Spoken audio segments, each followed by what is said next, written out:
Hello, good afternoon. This is Babushka Irina from Russia, reading to you the Answers Book for Kids, Volume 2, a book that answers questions from kids on dinosaurs and the flood of Noah.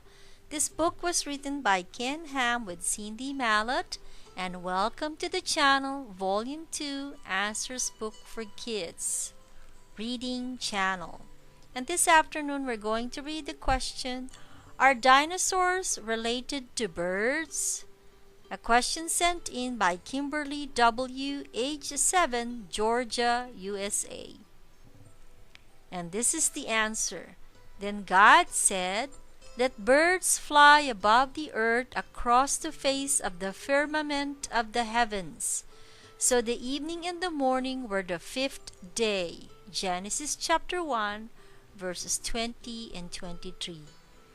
There are many scientists who believe that dinosaurs evolved into birds.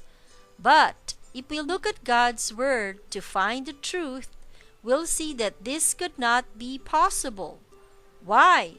Because the birds, the flying creatures, were created on day 5.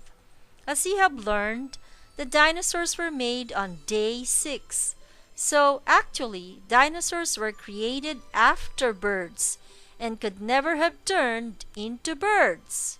Another thing, Kimberly, if you look at a bird and consider a dinosaur, you will see that they are totally different kinds of animals. They have different systems of breathing. They have completely different blood systems. And they have very different bone structures.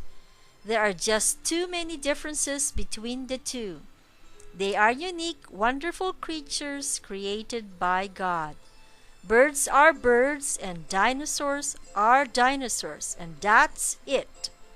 Read the book of Genesis chapter 1 verse 22 and the book of Romans chapter 1 verses 22 to 23.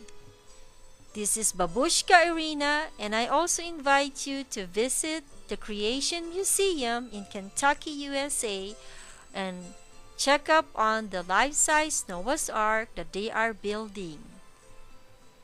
Again, this is Babushka Irina reading to you here on Volume 2 Answers Book for Kids channel, where we read the book, The Answers Book for Kids, Volume 2. Until next time, this is Babushka Irina from Russia.